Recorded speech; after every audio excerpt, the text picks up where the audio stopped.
అంటే నిన్న ముళ్ళ కంచెల నడుమ సీఎం రేవంత్ రెడ్డి పర్యటన ఓయూకి ఎట్లా చూస్తారు? అసలు నిజంగా CM Revanth Reddy straight forward రావచ్చు, ఎందుకు అంత నిర్బంధాలు?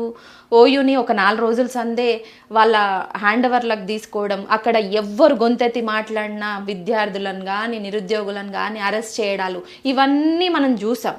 మీరు చెప్పండి, ముళ్ళ కంచెల నడుమ సీఎం పర్యటనని ఎట్లా చూస్తారు?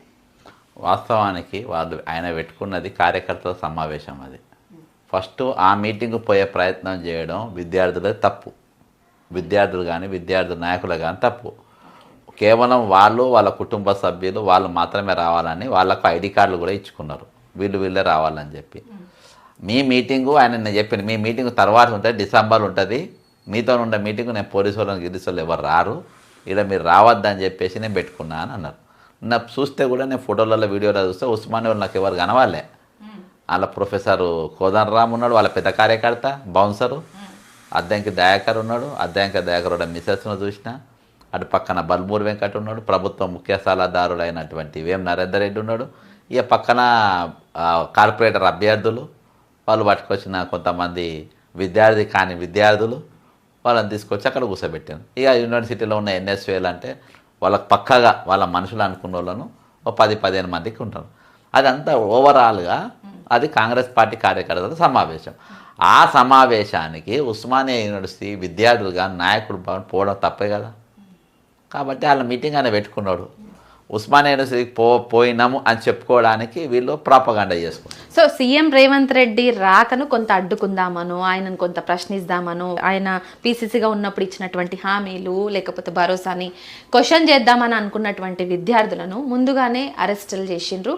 అంతెందుకు సార్, నేను అక్కడ ఉన్నటువంటి విద్యార్థులతో మాట్లాడినా, నేను కూడా ఆ సీఎం పర్యటన టైంలో అక్కడే ఉన్నా.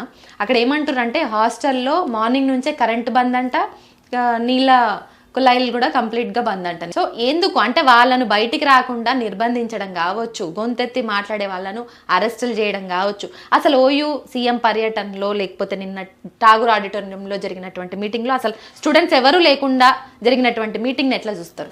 ఆయన ఓయూకు వచ్చిపోయినా అని చెప్పుకోనికి రేపటి దినాన హైదరాబాద్ సెంట్రల్ యూనివర్సిటీ రాహుల్ గాంధీ దీక్ష చేసినప్పుడు తర్వాతను ఆయన కళ్ళు పడ్డాయి.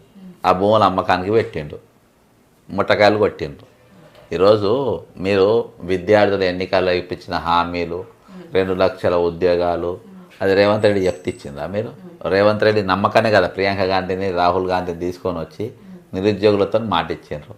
మనం పోయి వాళ్ళని పోయి అడగాలి. వాళ్ళు అప్పుడే రారు, ఇక మళ్ళీ ఎలక్షన్ దాకా మళ్ళీ ఒక 3 ఏళ్ళ దాకా ఇటు మొక్కన రారు. ఇంకా 2 ఇయర్స్కి వస్తారు కావచ్చు, ఇక 2.5 ఇయర్స్. ప్రస్తుతం వాళ్ళు బీహార్లో తిరుగుతుండ్రు, వాళ్ళు రారు. కాబట్టి మీరు నన్ను చూసి ఓటేయలే కదా, మీరు వాళ్ళు చెప్తే నమ్మరని వాళ్ళతో తీసుకొచ్చి చెప్పించిన.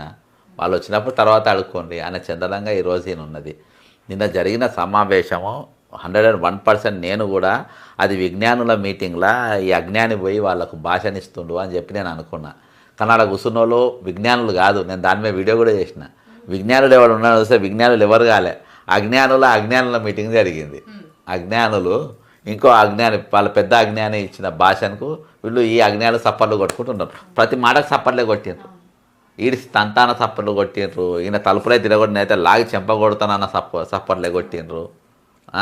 మళ్ళసారి వచ్చినప్పుడు సిపాయిలు లేకుండా వస్తానన్న సప్పర్లు కొట్టిండ్రు. ఆడ నెమ్మళ్ళు తిరగలే, ఆడ ఆర్టిఫిషియల్ ఇంటెలిజెన్స్ వాళ్ళు చేసినటువంటి హైదరాబాద్ సెంట్రల్ యూనివర్సిటీలో పురులు జింకలను మాట్లాడారు. ఇవన్నీ కూడా జరిగిన తతంగం అంతా కూడా వాళ్ళ కార్యకర్తలను ఉద్దేశించి మాట్లాడుకునే. కానీ ఇది విద్యార్థుల మీటింగ్ కాదు, విద్యార్థులకు సంబంధించిన మెసేజ్ అని నేను ఏమి ఇవ్వలే.